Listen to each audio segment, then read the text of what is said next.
What's up mga boss? I'm Boss Jay and welcome back to my channel. And guys, so for today's vlog, ayan guys, magkakaroon naman tayo ng product unboxing. Ito yung ating package. So yung package natin is from Lazada. And ang laman nito guys is DJI Mini 3 Pro. So isa siyang advanced mini drone.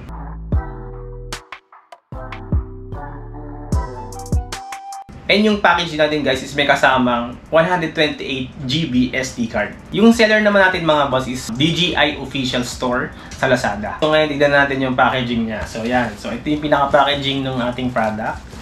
Yan. So okay naman siya. Malinis. Wala namang mga sira-sira. Nakalagay dito is handled with care. So no video equals no refund, no replacement. So yun yung policy nila. Okay, so yung mga boss, so huwag na natin patagalin. Tara, buksan na natin siya.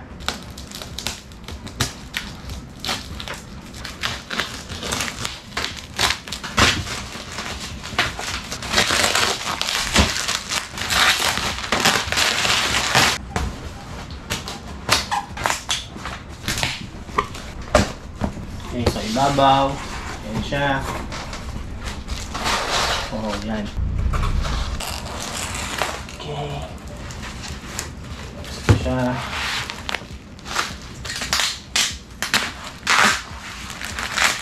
Alright. Ayan. Ayan. Lagay na dyan. Sa gilid.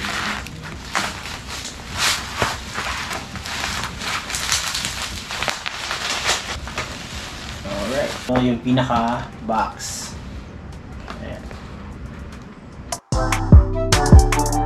Resibo lang dito sa gilid. Kasama din siyang yan, si Lexar 128GB. So, natin muna yung SD card. Okay guys, high performance. So micro SD XC USH1 A1 4K UHD V30. Read niya is 100 MB per second. And then, yung write naman niya is 45 MB per second. Lagi nyo i-check yung mga compatibility. Kung sakaling man nang magbili kayo ng walang SD card, yun, i-check nyo yung compatibility. So, napakahalaga nun. Kasi minsan, kapag hindi siya compatible, inilalagay na SD card is sobrang bagal niya or naghahang yung SD card. So, hindi na-record yung dapat nyong ma-record sa video or sa mga photos. So, yun. So, dapat compatible sila. So, in this case, sa package natin is may kasama na siyang SD card and sure tayo na ito is compatible dito sa drone natin. DJI Mini 3 Pro. Sa harapan is ito. Sa gilid. Yan, DJI. Ito sa likod. Yan, so ito siya. Yan. Ito yung mga nakalagay sa loob ng box. Yan, so may aircraft. So USB Type-C na cable. May screwdriver. Flight battery. RC cable. Manual. Tapos remote controller, at saka syempre yung spare na propellers. So ultralight yung ating drone guys. So ang weight niya is 249 grams. Meron siyang 48 megapixel photo. Kaya niya din mag-vertical shooting. Ang line nito is 12 kilometers. FHD video transmission. Meron din siyang 3-dimension active obstacle sensing. Meron din siyang tinatawag ng mga intelligent features. Ito yung active track, master shots, tsaka yung hyperlapse. Syempre para magamit mo yung drone, kailangan mong gumamit ng application. Okay? So, yung application mo is yung DJI Fly app. So, downloadable naman siya sa App Store or sa Google Play Store. So, tara, open na natin yung pinaka-package. May seal pa pala dito.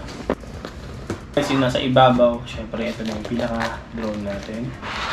So, sa ilalim. Ayan, so, pag tinanggal mo to, ito naman yung controller. May naka-box pa siya guys. So check natin kung anong laman nito. Sa loob ng box guys is ito. Okay, mga manual. Ang mga nandito. Ito yung propellers niya. Yan. Screwdriver. So Type-C cable. So meron pa siyang isang cable. Type-C din to eh. Laman is micro. Type-C tas micro. Ito yung para ikakabit mo yung cellphone mo. Kaya merong Type-C and then papuntang micro. Tas meron ding Type-C papunta namang Type-C. So ito yung pinaka-remote control guys. Tanggalin na natin siya sa plastic.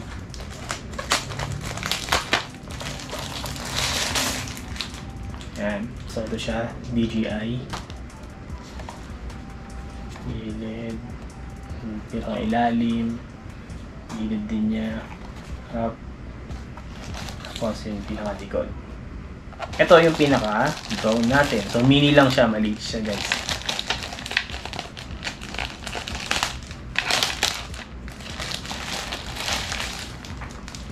Okay. So, ito siya, guys. Box. Dito yung camera. Tatanggalin pa yan yung pinaka-cover. Ano dyan, ultralight DJI.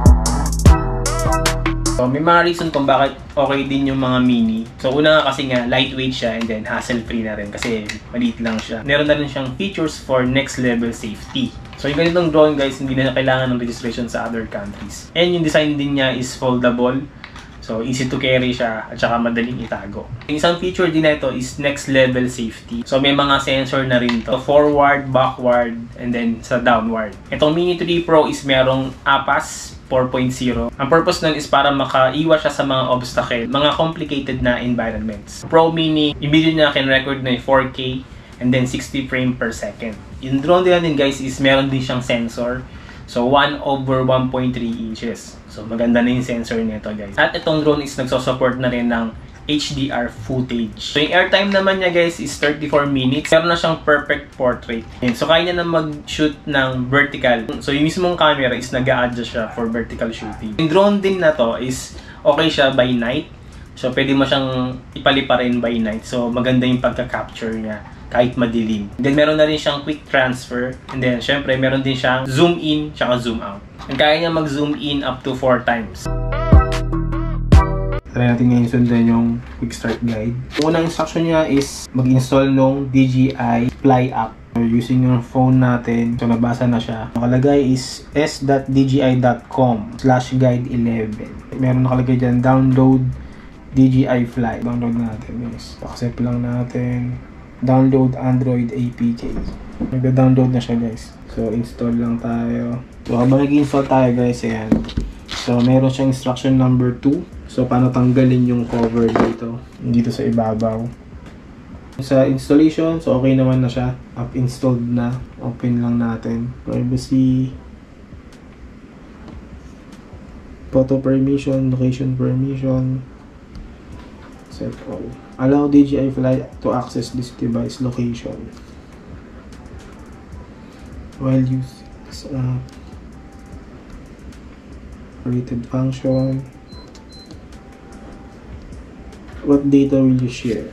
Not now muna. Kailangan pa mag-register. Hindi natin kung pwede muna natin siya skip. Skip muna natin siya. Not logging in will limit flight altitude and distance. Unable to activate aircraft. So yun guys. So kailangan muna natin mag-log-in. Okay, so for the meantime, skip ko muna yung log-in. Interested in flying a DJI aircraft? Here is some helpful info to know before flying.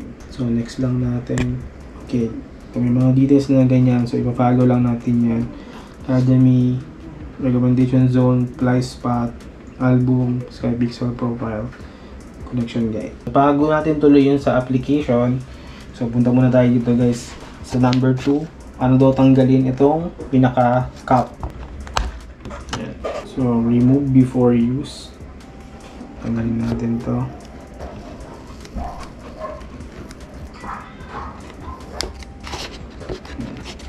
So remove na rin natin yan guys.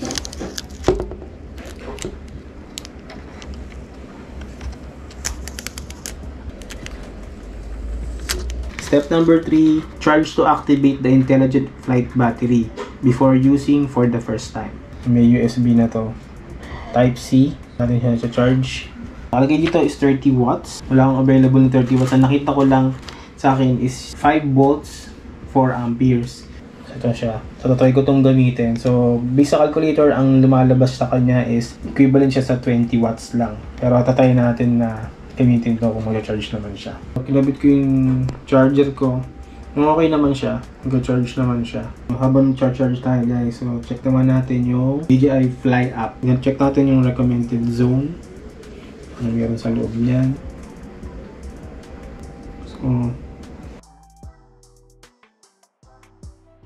So skip na lang natin.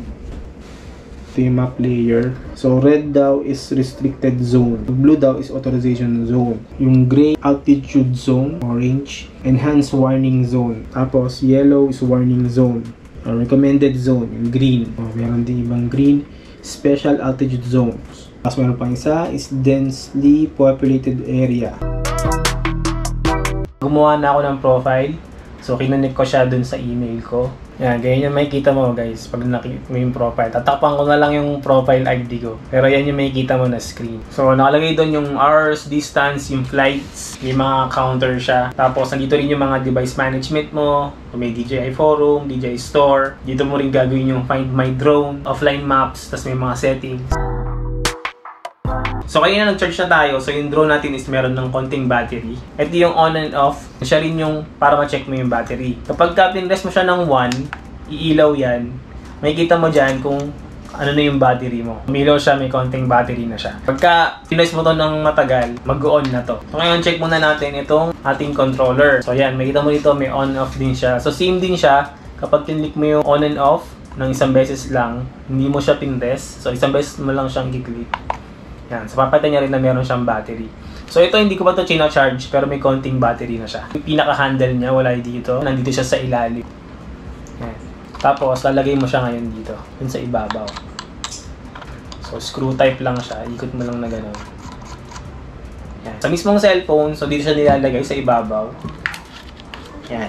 So, may cable din siya. So, yung existing na nakalagay sa kanya is para sa iPhone.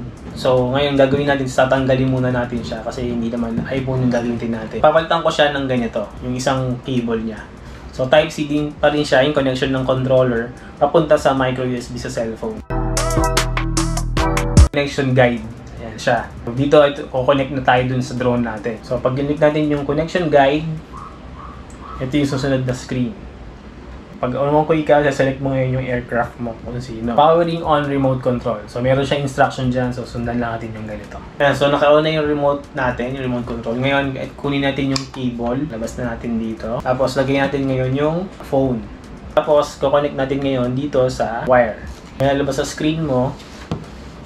So, okay mo lang yun. So, gagawin natin is, open na natin to.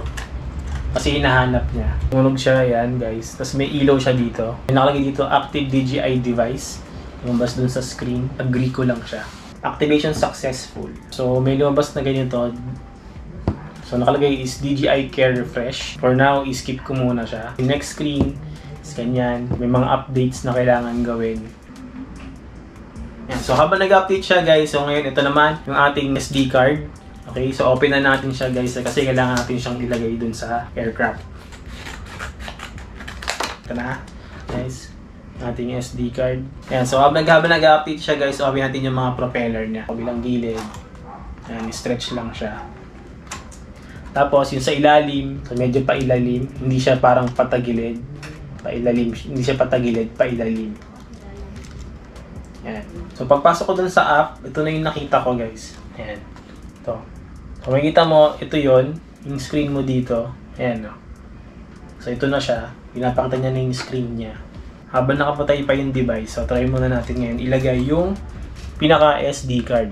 Nalagay ko na yung SD card niya guys, nandun na sa loob. So, may nakalagay dito sa gilid, DJI Mini 3 Pro firmware downloaded.